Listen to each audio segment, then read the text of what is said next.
They're still going to be dropping in throughout the session, so that's perfectly fine. We want to make sure we're able to get through this presentation in a timely manner so that everyone is prepared for the semester. Okay, so really quickly, give me 1 second. Okay, all right. Well, welcome everyone. My name is Dr. Jessica Adame. I am the Assistant Director for Academic Success Initiatives here at Texas Women's University.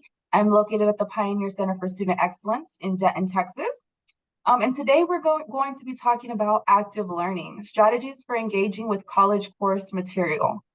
Okay, so at this point, we have gone through several presentations. This presentation is going to be more geared towards how you can be an active learner in the information, that you learn as a college student, okay?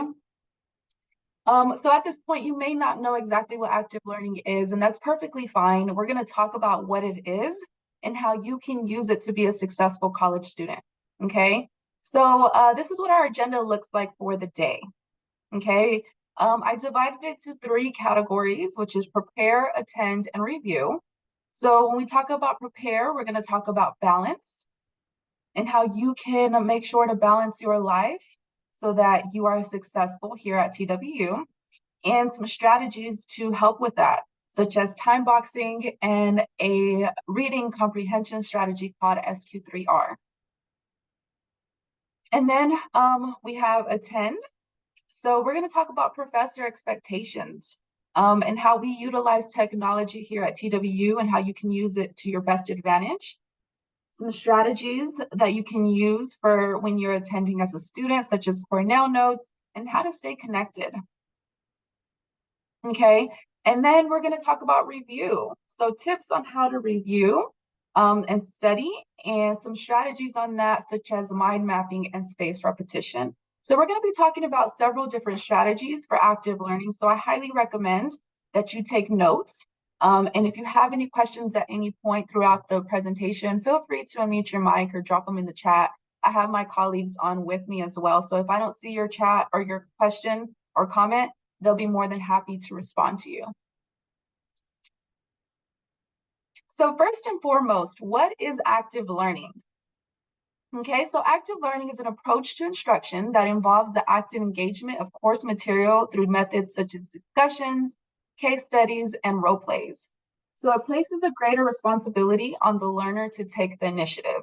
So it requires you to think outside the box of the material that you're learning as a student, and requires you to take everything that you're learning and take it beyond the classroom, okay? Because we know that as a student, you're learning a lot, but a lot of that information, you have to know how to apply it moving forward throughout your career, okay? So that is what active learning is. So let's start with the quick question. I want to hear from you all. So when you have to study, okay, and I know a lot of you all of you are first-year college students, so think back about your college or your high school experience. When you have to study, what are your go-to strategies to prepare for your classes? Are you somebody that uses a planner? Do you read your notes before? Are you somebody that goes in and copies your notes from one place into another notebook so that you have it all in one place? Drop in the chat any way that you prepare for your classes. Okay, I want to hear how you all learn best. And I'll give you all a second to type that out in the chat. Okay. So a planner, I try to find games such as Kahoot. Okay, I love Kahoot to review the material. Writing notes in a planner, flashcards. Using the syllabus, I write down all the assignments on a board. I transform my notes, planner and reviewing notes. I prefer to copy my notes into one place and do flashcards. Transfer, okay. I thought you meant transfer. Perfect, awesome. So those are all ways that we tend to, most likely, I see a lot of students use whenever they are preparing for classes, okay? So let's think about how that can be utilized moving forward.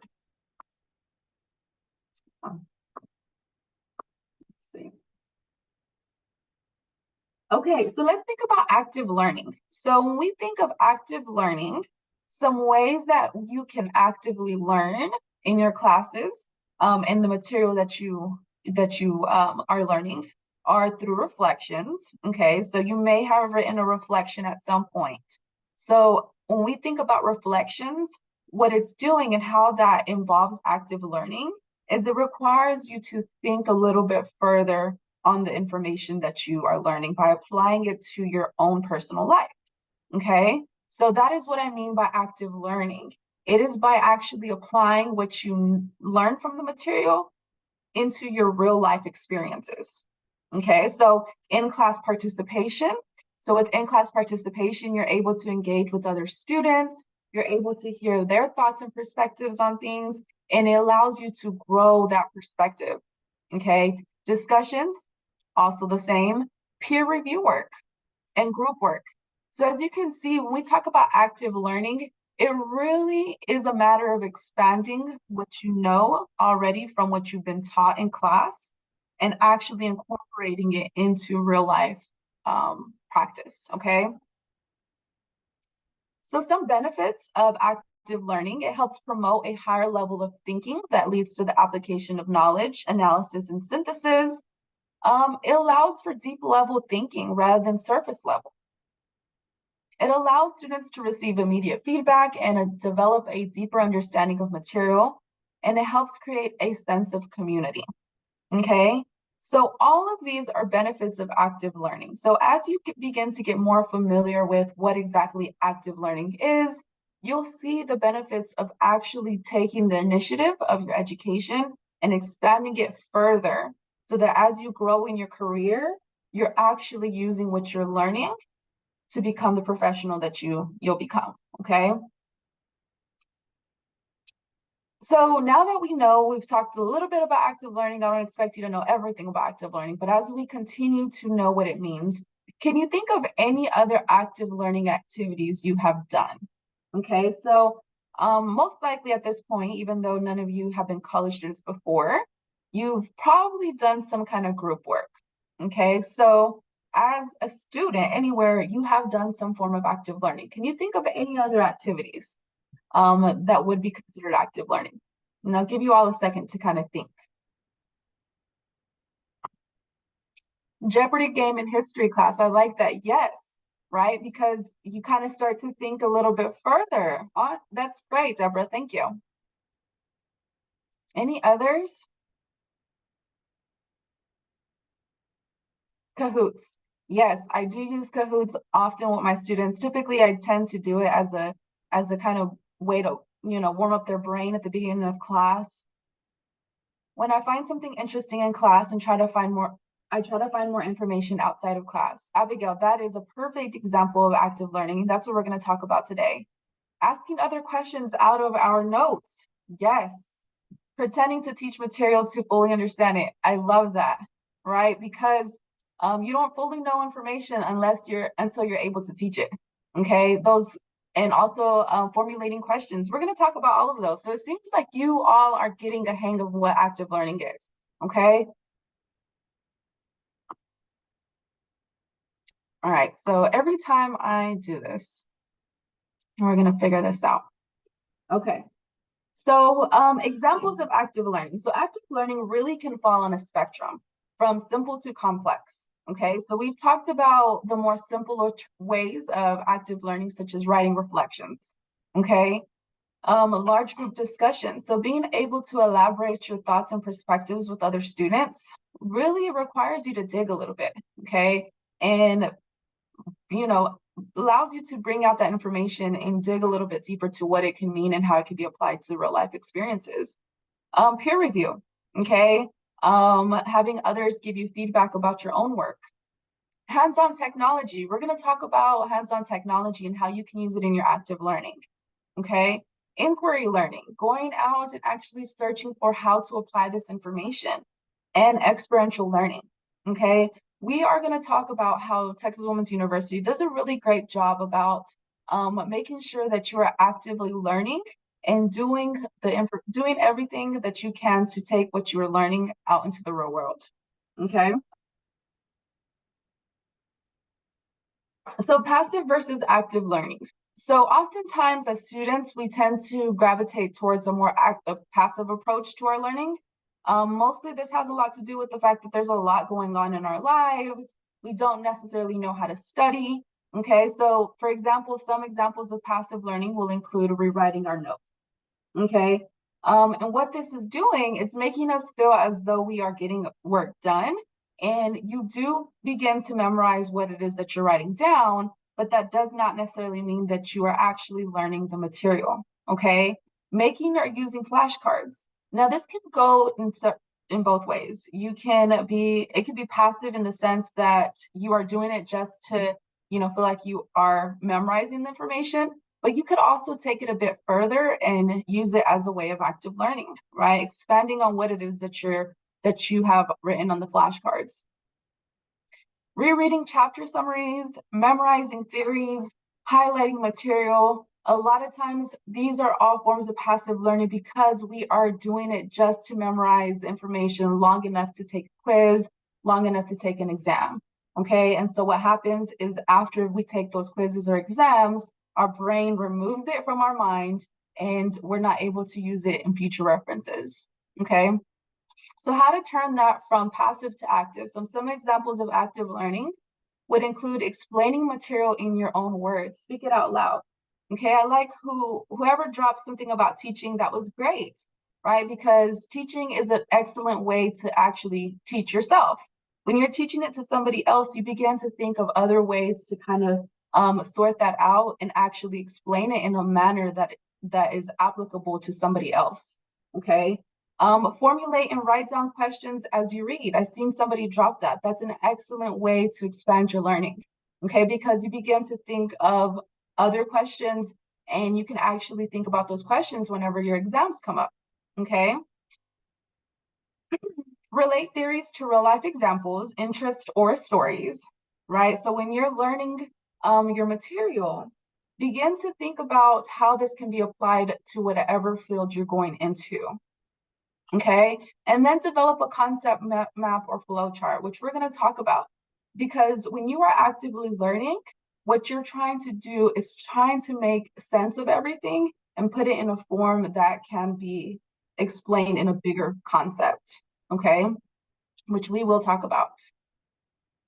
So including active learning strategies in your routine. So you can increase your learning abilities by making the information more meaningful, allowing you to look for relationships between ideas and understanding how ideas are connected to a big picture. When we're able to explain things in a way that connects other things together, it makes sense of the entire concept, okay? So utilize these 3 steps in your active learning. So these are not the only 3 steps. This is just how I put this presentation together because my mind thinks categorically. And so I separated it into prepare, attend, and review. Okay. So if you have any questions at any point, like I said, drop it in the chat and we can definitely expand on it more. But before we go there, now that we know what active learning is, I kind of want to hear from you all. And I want to hear what you're majoring in. So what is your major? Okay, and if you don't have a set major just yet, go ahead and drop what you want to become. That's perfectly fine. I want to hear where our students are at, what they're wanting to become. Okay, so they're coming in fast. Dental hygiene, early childhood education, English literature, marketing.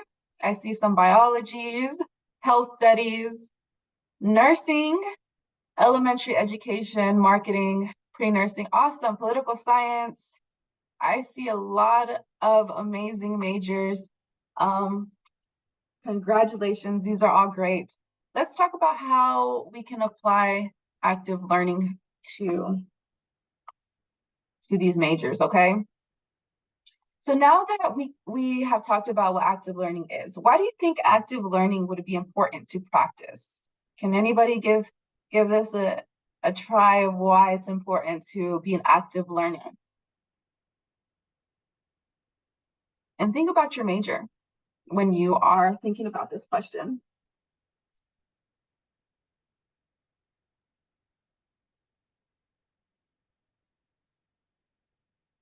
to be able to apply knowledge to real-world situations. Good, Deborah. Marlene, I think I've seen that you were marketing, I believe. So improved communication skills would be excellent, right? Especially as a marketing student, that would be great to be able to take that information out into the world as someone who's in marketing. What else?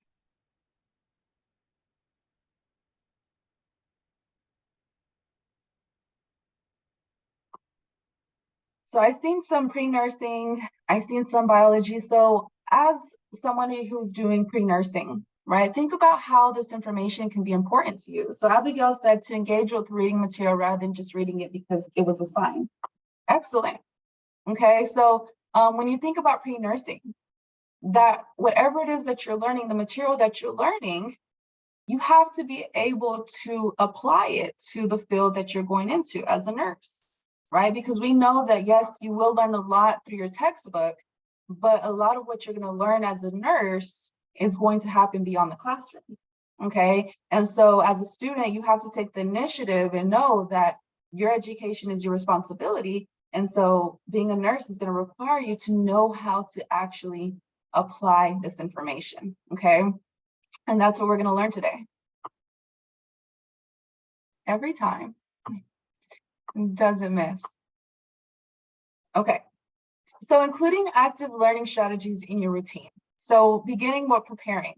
What I have noticed with students is that the students that strive to be the best in their class and the ones that do best in their class are the ones who prepare at the beginning of or before class, okay? They come already prepared to learn whatever the material holds, okay? And so the first step to being an active learner is being prepared, okay? And here are some tips as to how you can prepare.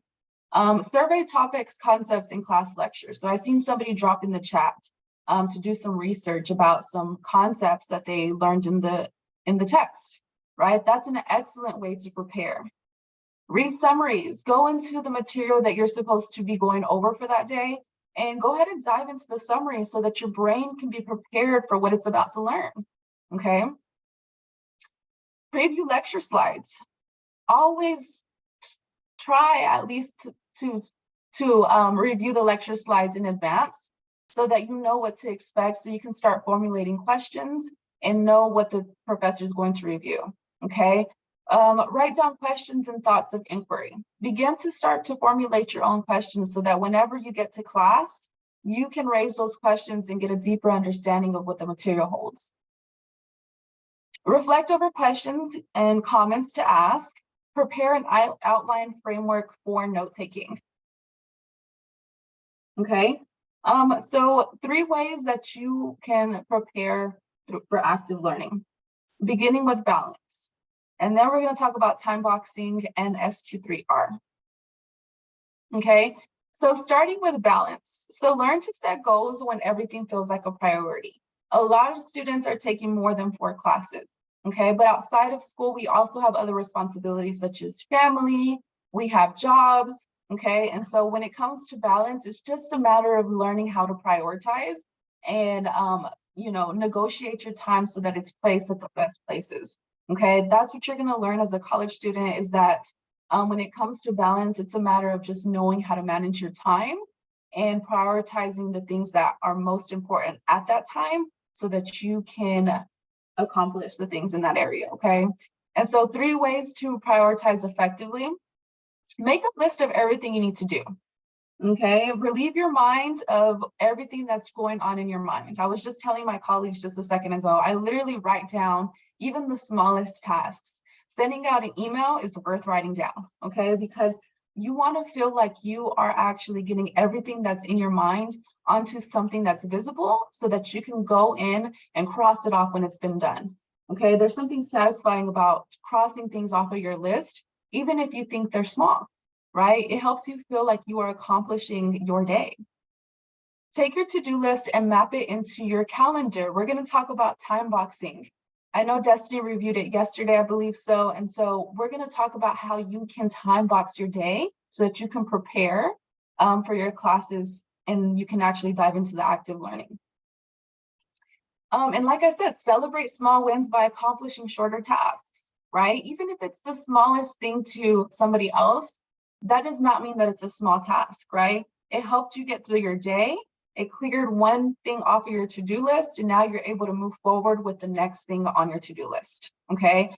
That is what balance is all about. It's being able to get things done and moved on to the next part, okay?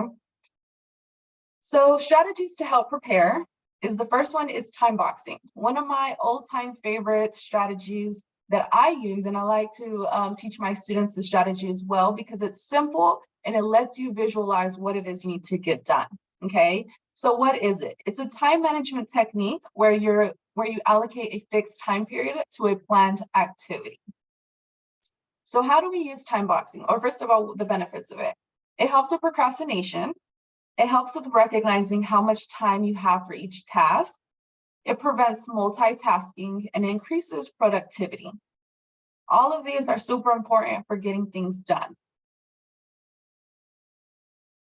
Okay, so how to use it? So you want to estimate. You want to begin with estimating how long each task on your list may take and dedicate a specific time on your planner for it.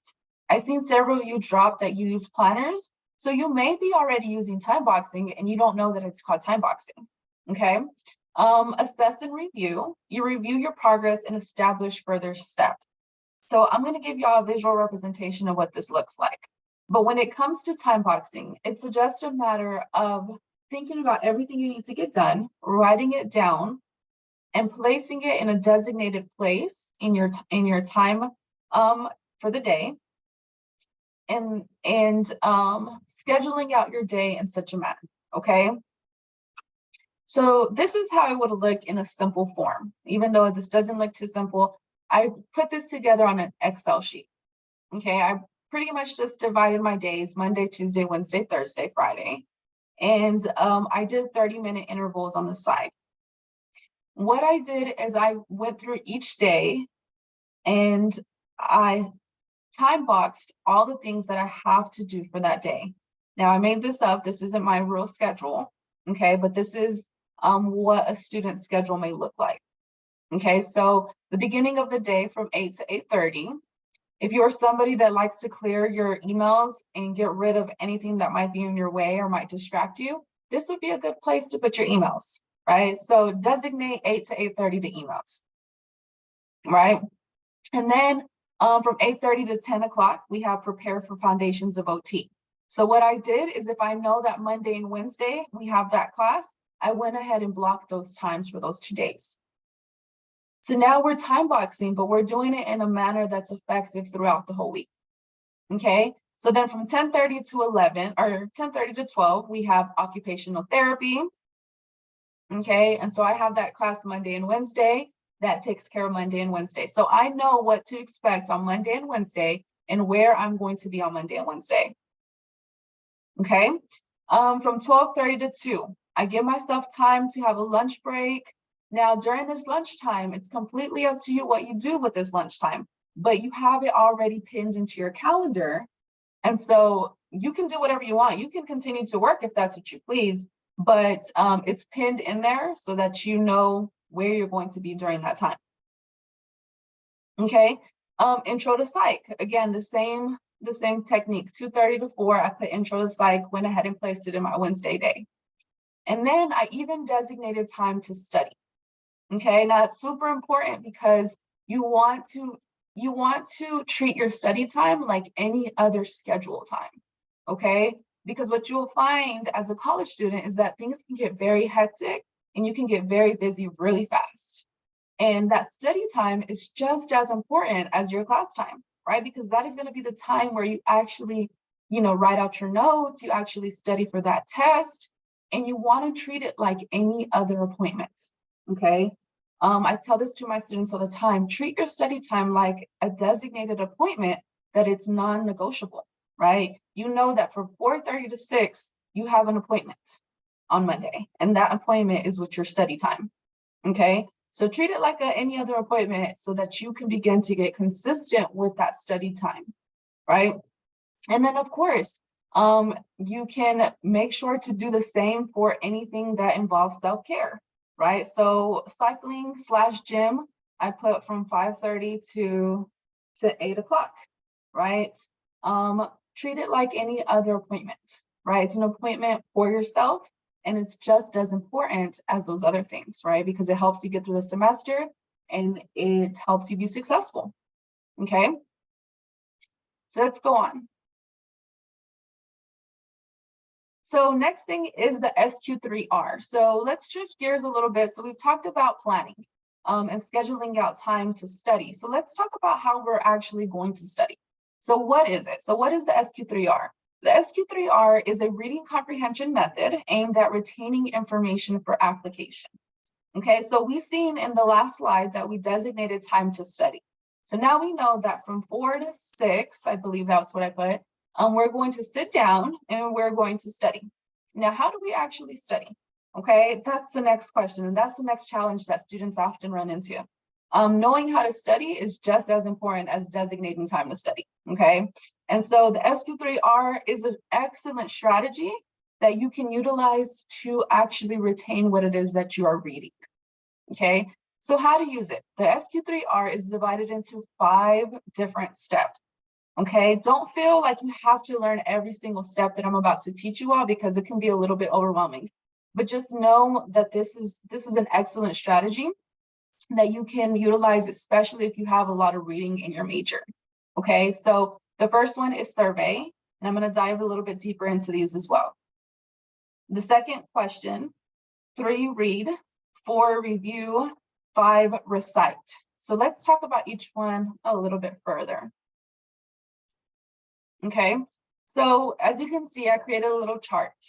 So we're going to talk about each square. So just follow along with me so it doesn't get too much. Don't look at it as an overall screen. Let's talk about survey, the first step. So let's say we have a textbook that we have to read for this week's lecture. Okay, we're going to open it up to chapter 3, and we're going to start to apply the SQ3R. And we're going to begin with survey, okay, which is step 1. Step 1 is you're going to skim through the material quickly. You're going to take a picture walk, what I like to call a picture walk, of all the images, and you're going to read headings and subheadings. So all you're doing is opening it up to chapter 3, and you are just giving a quick skim through everything that's on that page. You're not actually reading the material. You're not actually going word for word, trying to explain things. All you did was just survey what's on the page in front of you, okay? Next, you're going to question. You're going to formulate your own question. So we see that on chapter 3, there's some bold headings talking about something random like psychosocial behavior, okay? That's the first thing that came to mind. You can begin to question and formulate your own questions, such as, what is psychosocial behavior? Or how does psychosocial behavior apply to last week's material? These are all questions that you can formulate yourself so that whenever you actually read, which we're going to talk about, you have questions already formulated, okay? So think about what you already know and ask more questions. And then on number 3, you're going to actually read, okay? So you're going to read the text with your questions in mind. You're going to write notes in your own words with your questions in mind. And most importantly for this step, you're going to read to prepare. Do not expect yourself to know everything that it is that you're reading. You're reading simply so that when you go to class, you are taking what you read to the next level, and you're actually making sense of everything that you have read, okay? So what makes this strategy so significant is that it really aims at diving a little bit deeper to what it is that's in the text. Because sometimes what we do is we read this information that we are, we're trying to teach ourselves, and words just become, blurred, and it becomes something that we don't really understand because there's so much that our brain is trying to take in, okay? And that's not quite effective. Okay, and then number 4, we're going to recall. So without looking back at your notes, mentally visualize and sketch concepts. So once you have read, now you can take it a step further and start to actually map out what it is that you learned and try to bring it together so that you're able to visualize the overall picture of what it is that you're learning. okay? It forces you to check your understanding and requires you to think, right? It takes your thinking a little bit deeper so that you can begin to think about other perspectives, right? And so that you can become eventually an expert in that area, right? And then number 5, review. Review your questions, answers, and notes. Note the concepts that you still don't understand and end with the picture of the whole. So if you have done this and you still cannot visualize the picture of the whole, then you need to take your learning a little bit deeper. That means you still are not understanding, okay? Because in order to be able to understand, you should be able to explain it from every angle, right? And that's what formulating questions is going to help you do. So strategies to help you prepare the SQ3 are, so some of the benefits aims at information retention.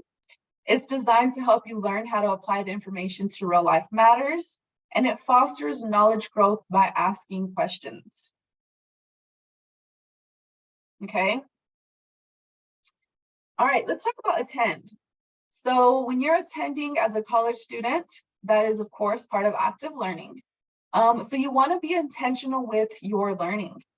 Okay, you want to treat every day as a student as you are responsible for your learning. Okay, so listen actively to understand the material and answer questions formulated during preparation. Engage with your classmates by asking and sharing meaningful questions. And when you are taking notes, use short abbreviations so that you have to think a little bit deeper of what that means and actually be able to take it beyond the class.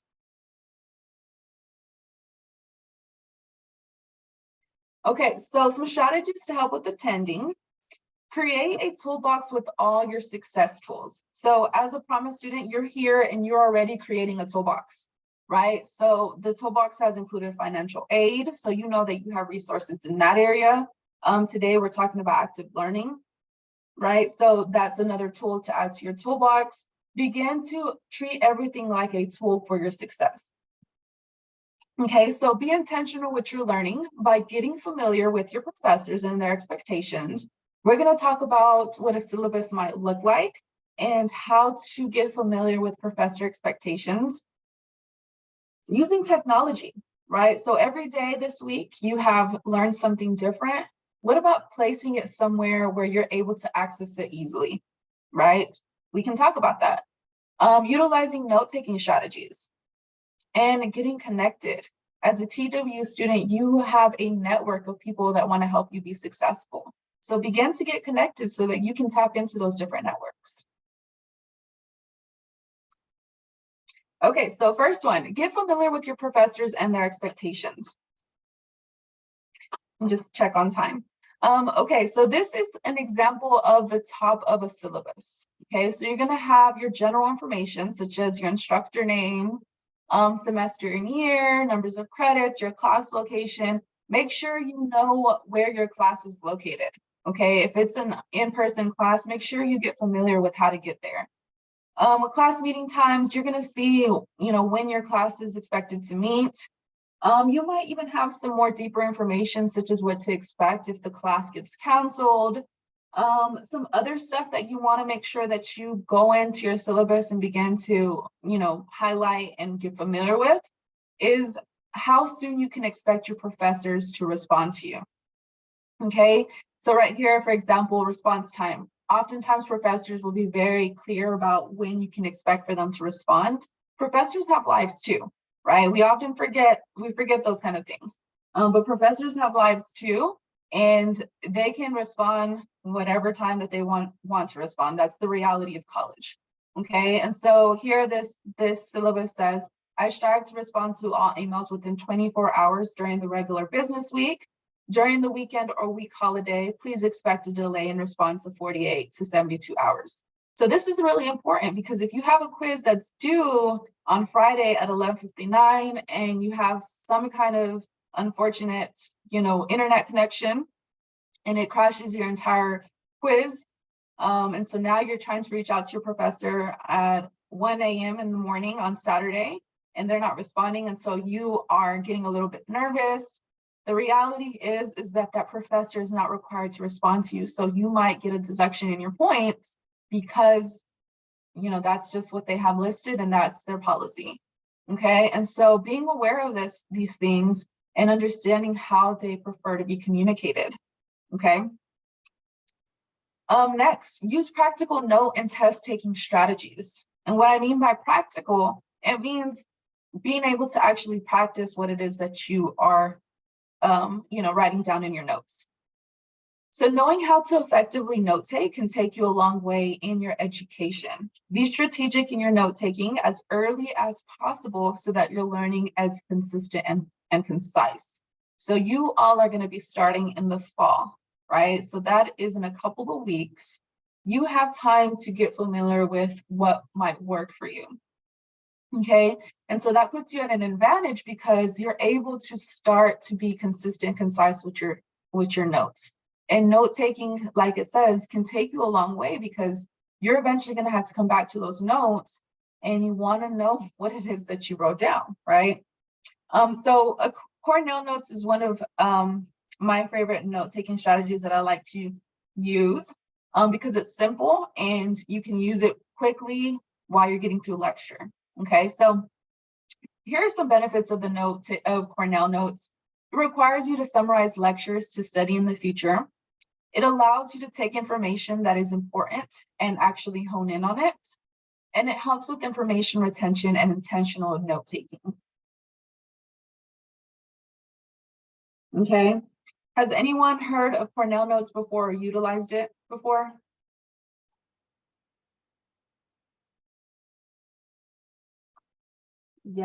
Yes. Okay, awesome. So this should be more of a refresher.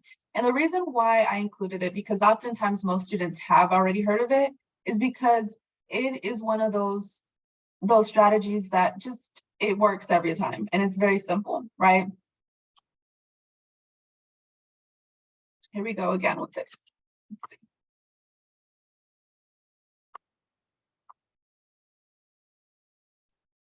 Okay, so for those of you that have already used Cornell Notes, you kind of see how the layout is done. Okay, so you know that you divide your paper into these different categories, right?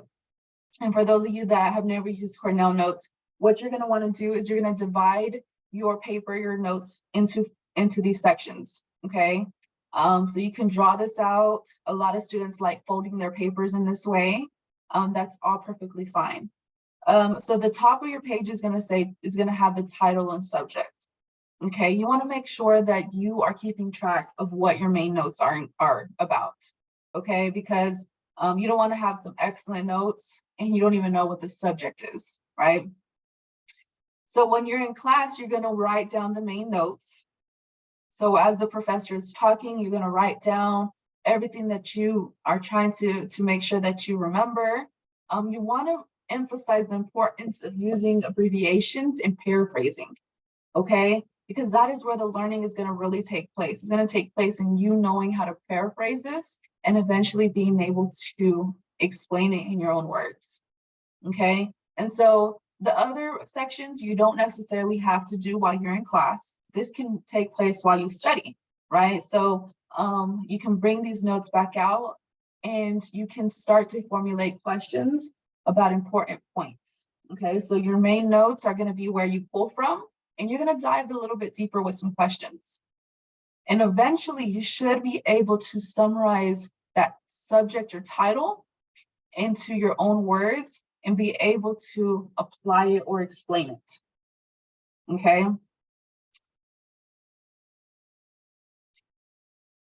All right, so let's shift gears a little bit to using technology to your advantage.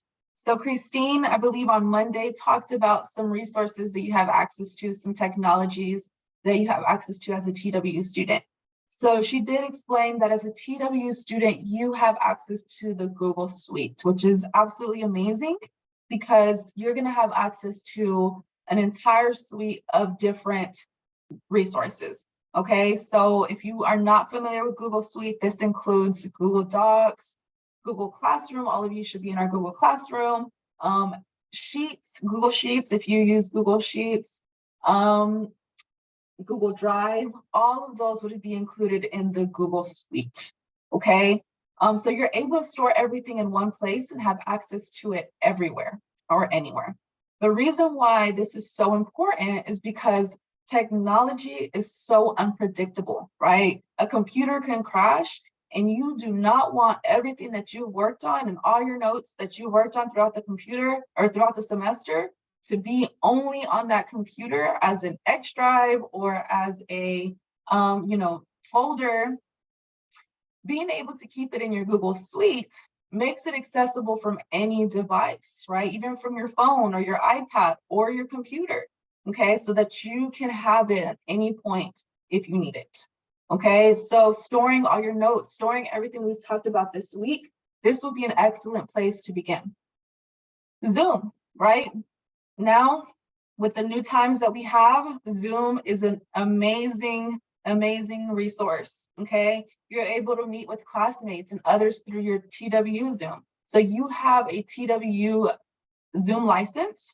And so if you don't have that already set up, make sure to reach out to IT. But you're able to get access to a Zoom link that allows you to actually meet with other students, and you're not limited on time, okay? Chrome extensions. So get familiar with Chrome extensions. Know what is out there, even beyond TWU resources. Okay, so use Chrome extensions for voice to text. So if you're somebody that is not, too happy with writing out your own notes, there are Chrome extensions that do that for you, right? You're able to speak to it, and it'll type it out for you. Does anybody use any Chrome extensions, by the way? And if so, which ones do y'all prefer? I know if you don't know about Grammarly, right? Grammarly would be a Chrome extension. You download it and it automatically transfers into even that it connects to your Google Docs, right? So if you don't know Grammarly, write that down in your notes, because if you are not the best at grammar, which I wasn't, Grammarly came in handy. I'll tell you that. Okay, so that would be a Chrome extension. And then TWIT. Okay, so reach out to IT at any time for any questions. If you have any questions about any of these things that we've talked about, any of these technology resources, reach out to IT. We have an excellent team that is always available to answer any questions. They're absolutely patient with our students. They're patient with me because I'm not the best with technology. So reach out to them, get set up with them. If you have any questions, know that they are here for you, okay? Let's see. Noisely, yes, Christine did tell me about Noisely. Awesome, so that is also a Chrome extension.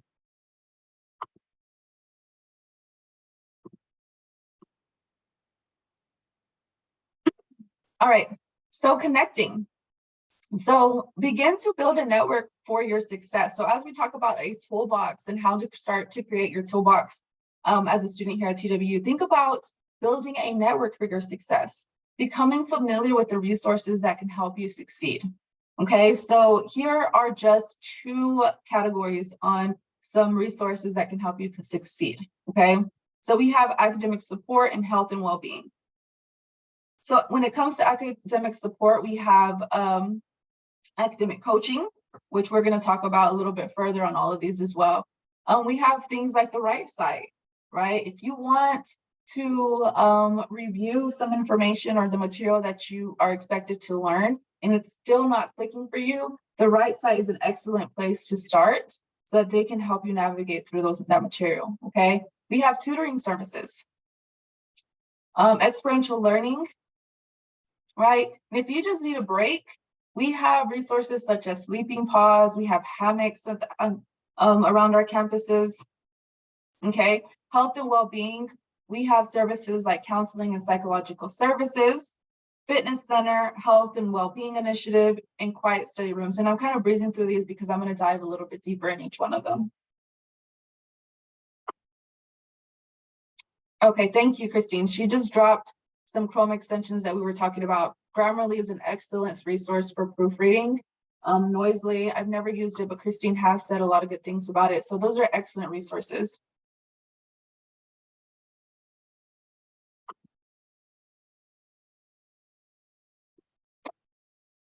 Okay, so begin to build a network for your success, like I said. So here are 3 different resources that we have available on campus.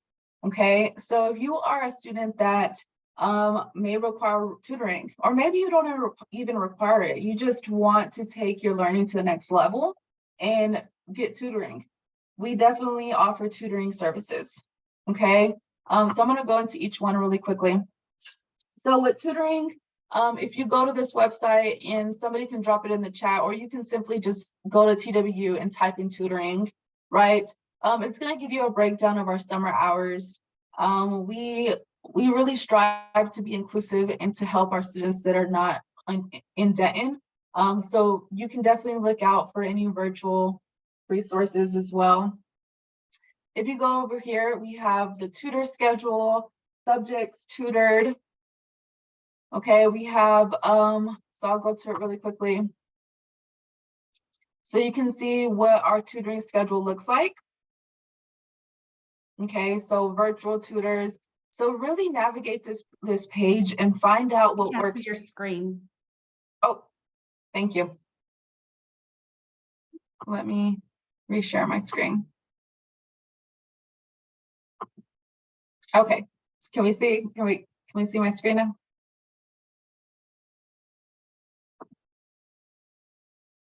You want to go back one page to show how you got Yes. there? Yes, but we can see my screen? Yes. Okay, perfect. Okay, so this was the tutoring page that we went to. Okay, so it really just takes you to the Dr. Don Edwards Mathematics and Technology Success Center, and you can navigate it a number of different ways. You can always just reach out to them via phone or email to get more questions answered. So like I said, our schedule does aim to be inclusive with our students who are virtual or who might not be in Denton. So look out for those resources. And so the tutoring schedule, like I said, you can find what works for you. Let me see. So I'm going to switch to another page. So if it doesn't switch with me, let me know. Are we good? I'm at the Tutoring Center's catalog. We can see it. Okay, perfect. Okay, so again, all of this can be just simply Googled. Make sure that you know that Google can work to your advantage. And if you go here, it'll kind of give you a quick little brief explanation of what it is, but what I do want to highlight is the right site. Okay, and so the right site is a writing resource center that helps our students with writing assistance. So if you have an essay or if you have a project that requires you to think a little bit further with your writing, utilize the right site. Right, it's okay because you are learning, you're actively learning in your education. It's okay to not know how to write at the college level. Okay, it requires you to actually learn that skill, and that's its own skill in and of itself. Okay, and so know that the right site is there to support you in that way. I'm going to click to it really quickly. I don't want to spend too much time on this, but you can definitely get appointments virtually as well, and make an appointment. See, it's a very simple process. Make an appointment so that they're able to best serve you. A lot of times they want to see what exactly you're going to be working on so that they can be prepared for your meeting. Okay, so that's what it says right here.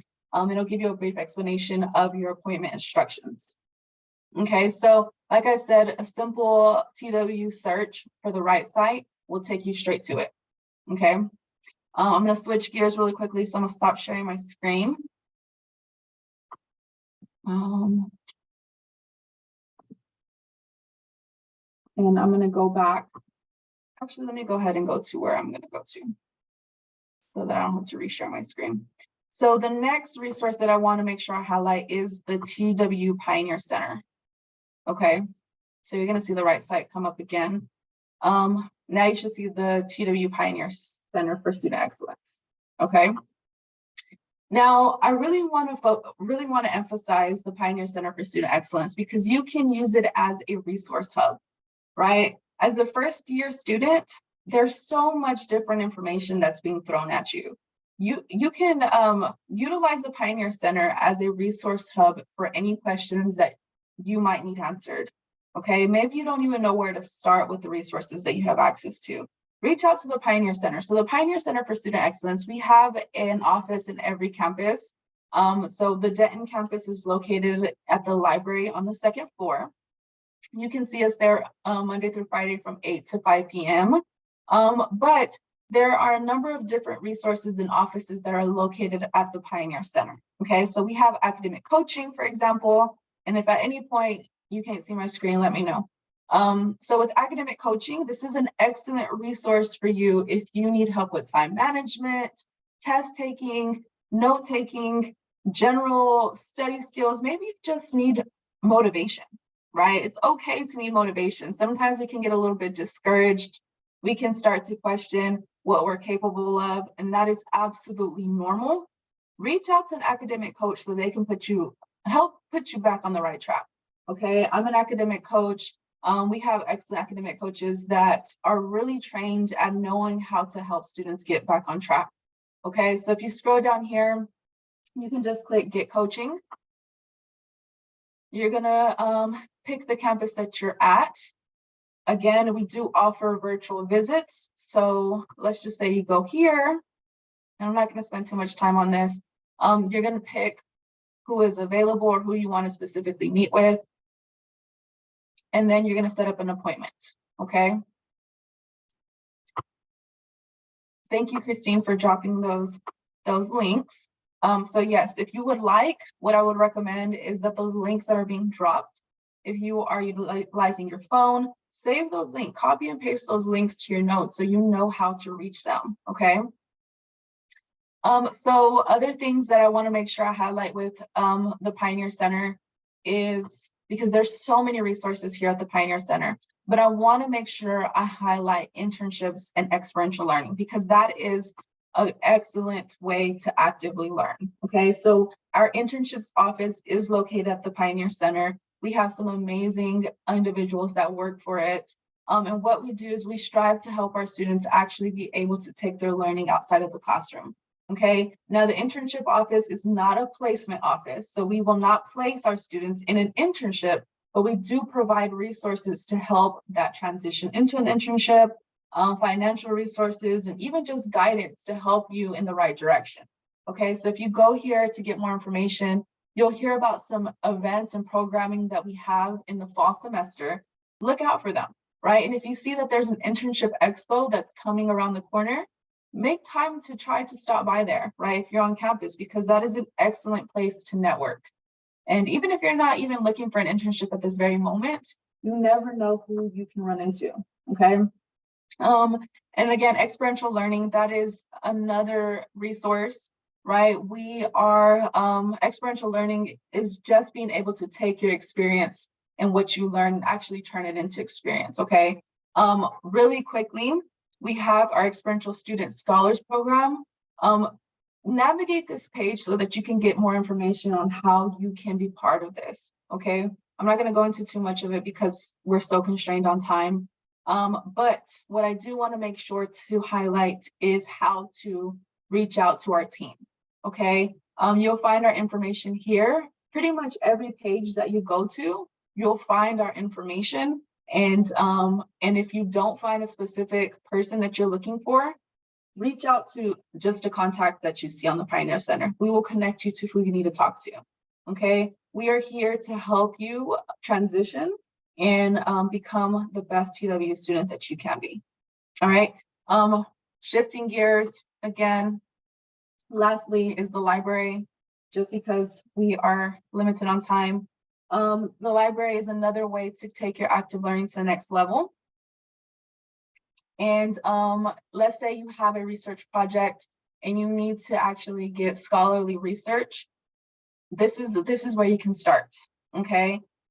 Because if you don't know how to start, there's a librarian that can help you get there, okay? And so the library, you can just simply type up TW library, and they will point you to the right direction. Another thing that you have access to is being able to reserve a study room, okay? If you want to have a designated place where you're not having to, deal with people coming in and out, maybe you have a team that needs a designated workplace, you can reserve a study room in the library so that you can get that work done, okay?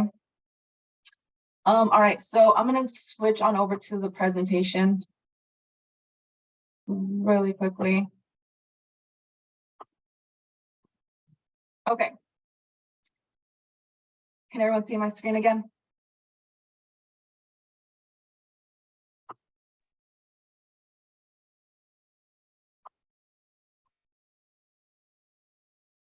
All right, so quick tips on connecting. Follow TWU on social medias. Follow TWU affiliate pages on LinkedIn. So TWU does have a LinkedIn, but within that we have LinkedIn profiles for the career services.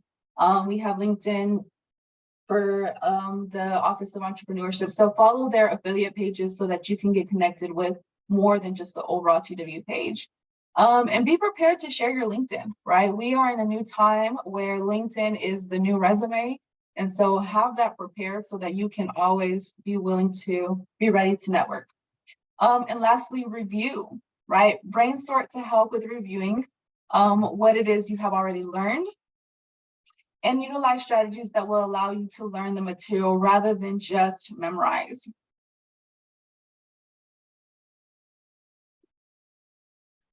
So some strategies to help with reviewing.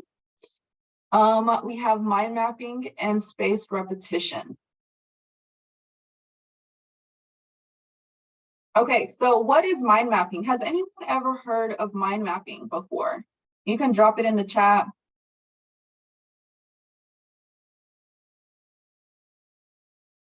Let me see if this works, actually. Okay, so let's see. No, Abigail said they have. So what is mind mapping? Mind mapping is a diagram used to visually organize information into hierarchies that allow you to see patterns and connections among pieces of the whole. So previously at the beginning of the presentation, we talked about knowing how to take our learning to the next level by eventually connecting pieces and seeing the overall picture of what it is that we learned, right? So we can utilize mind mapping so that we can actually get there. So let's talk about mind mapping. And a lot of times we have used it and we don't know that it's called mind mapping. So I'm going to scroll like this because it's going to take me out. So some benefits of mind mapping. So it helps with sorting out everything that we have in our minds and making it plain and visible so we can move forward with a plan. It relieves feelings of being overwhelmed, and it actually helps with activating creativity. So mind mapping actually works in the same way that our brain already works, okay? We are constantly looking for patterns and ways to connecting things. The reason why it can get so overwhelming is because we keep it in our head and it's hard for us to make pieces connect, okay? So the reason why mind mapping is so effective is because we're just transferring what we have on our mind onto something that's visible so that we can start making those connections, right? So how to use it? So you're going to begin by getting a blank sheet of paper.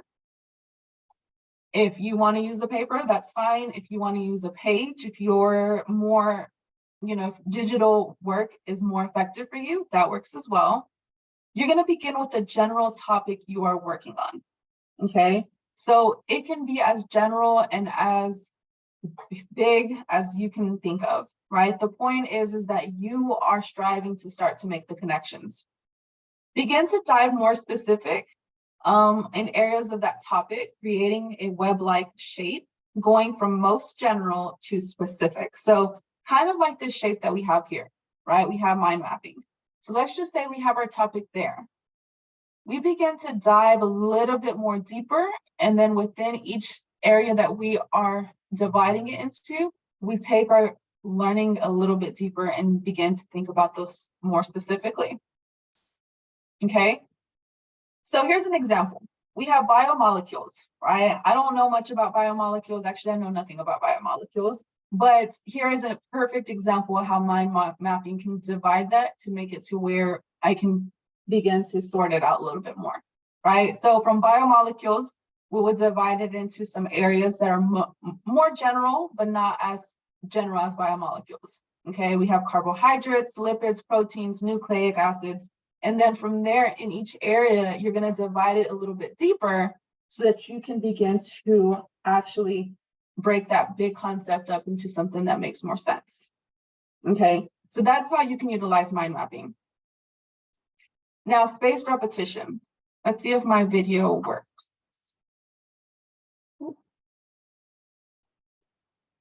Okay. Looks like it's not going to work, but we will figure it out.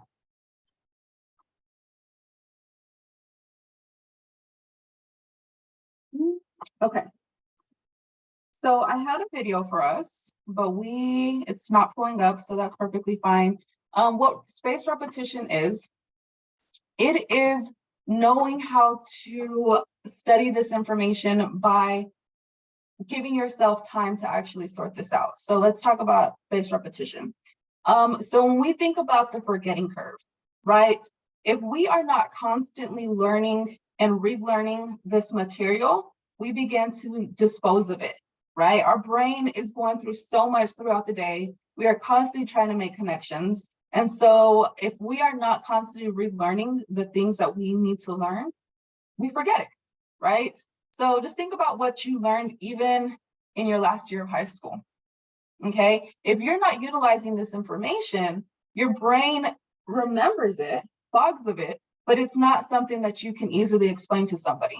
Okay, so with spaced repetition, it is a technique that allows you to kind of close that forgetting curve in a number of different ways.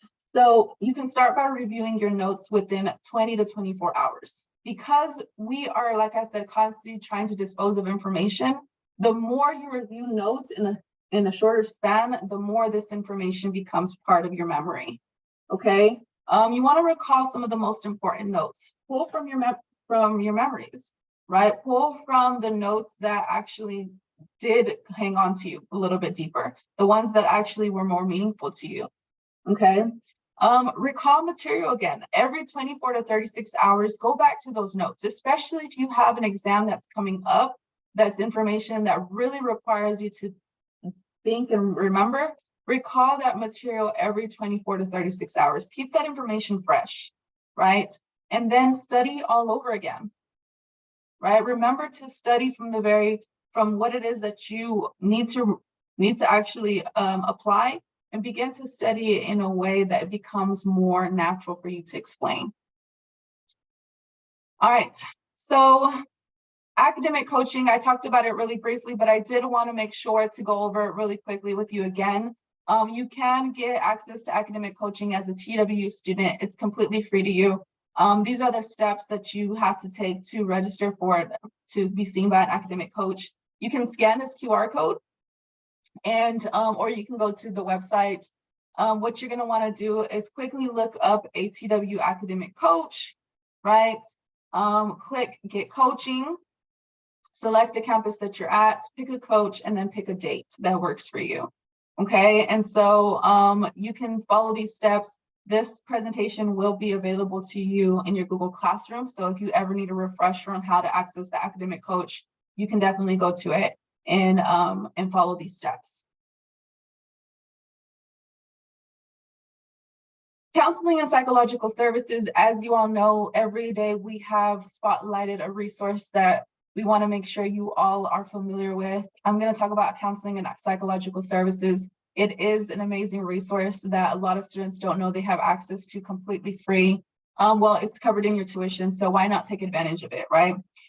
So it's also known as CAPS. So you may hear us refer to it as CAPS, short for Counseling and Psychological Services. It's committed to providing high quality, culturally responsive mental health services to our TWU students. We have several different resources that you have access to. I'm going to click to it. I may need to reshare my screen. So let me reshare. So along with all the other resources that we piled up on you all, we have counseling and psychological services to add on to it. But it's an excellent resource because it is part of your tuition, and we do have well-trained individuals that can help during if you have any mental health things that you want to address. So on top of that, we do have telehealth, okay, where you're able to access a a licensed professional through virtually, okay?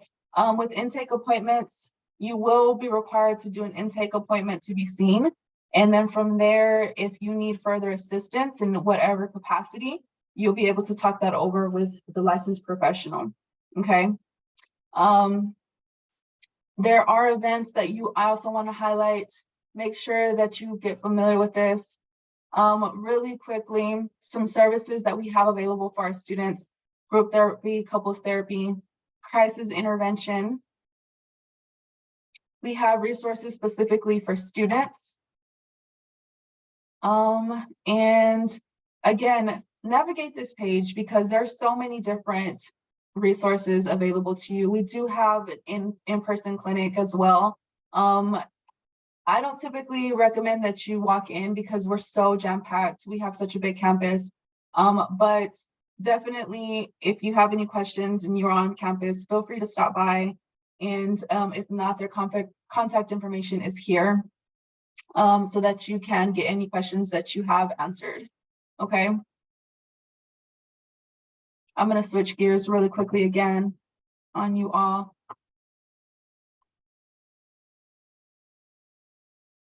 Okay.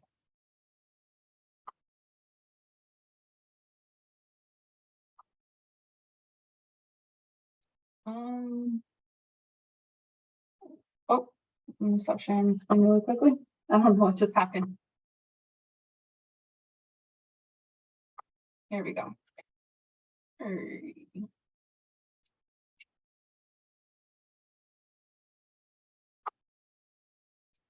Well, if we can get this going, we can get to our last slide.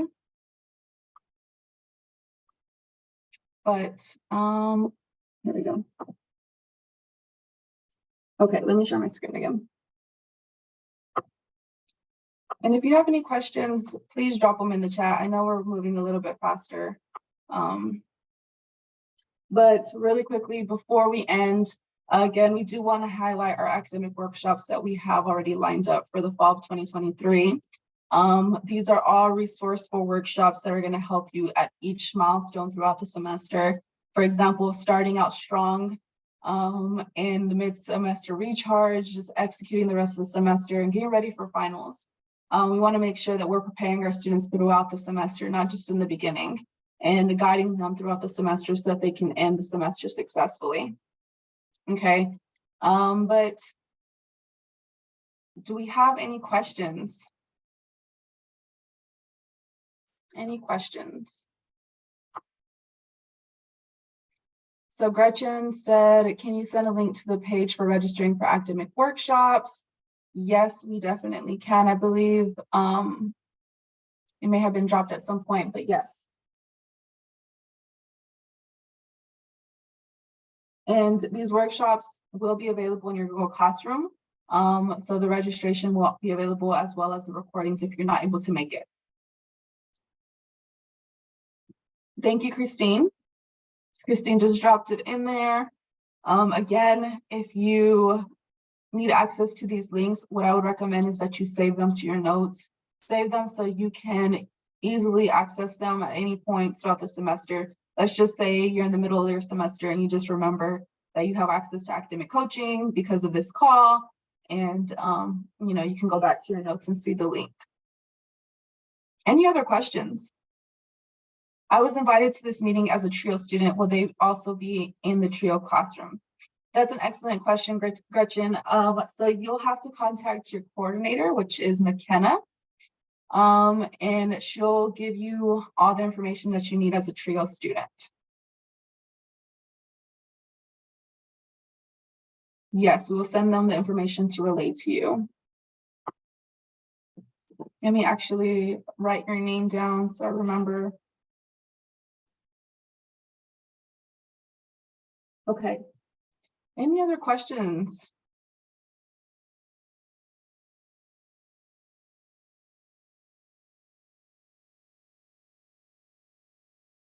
All right, well, we are on day 4 of our workshops. Tomorrow we have an excellent workshop as well. Christine briefly talked about yesterday completing your Focus 2 form. Make sure that you complete that. Christine, do you want to briefly go over that one more time for them with these last couple of minutes?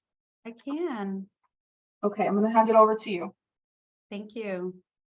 So let me share my screen. Let me bring that. Well, I really don't need to bring it up. I'm going to drop it in the link again so that you have access to it. And then we're also going to put that in the Google Classroom. Thank you, Dr. Adame, for giving me a few minutes. So again, just to reiterate, whoever was not here prior session where we did talk about Focus 2. Focus 2 is a free assessment tool that TWU uses. Other colleges and universities use it as well, but it's a free tool to help you identify your interests, your strengths, and your abilities, and help you tie them into a career path. I saw in the chat, a lot of you, you listed your majors. That might be the major coming in, but then when you actually get into taking these classes, you start to rethink that. We don't want you to rethink that when it's too late. Our goal is to give you this information early. So our career services department will be here tomorrow. They're going to be talking to you about their services, what they do, how they help students. And then they're also going to be going over our Focus 2 results. If you can complete this before tomorrow, then tomorrow would make a lot more sense. If not, you can always go back and complete the Focus 2 on your own. And then set up an appointment individually to meet with somebody in our career services department. And then the second half of tomorrow, we're just going to cover some basics to help you get situated in your first semester here at TWU. All right. Excellent. Thank you. Thank you. All right. Well, if we have no other questions, let me make sure that I didn't miss any questions. Destiny just dropped our link to our survey. If you could please complete it. The survey is also available in your Google Classroom, or you can just click the link here. Please complete the survey so we can kind of see how we're doing and how we can make sure to continue to improve. Christine, our past workshops can be reviewed on our YouTube channel. Absolutely. These ones also will be available and transcribed within 2 weeks. Hopefully sooner, but give us a 2-week period. Abigail said, how do we access Focus 2? Christine just dropped it. Our instructions, make sure to complete it. I'll give you all a minute to get that PDF before we close out. And I just appreciate you all for attending day 4. It's been great. We're excited for tomorrow. All right, y'all have an excellent rest of your day, and we'll see you back here tomorrow.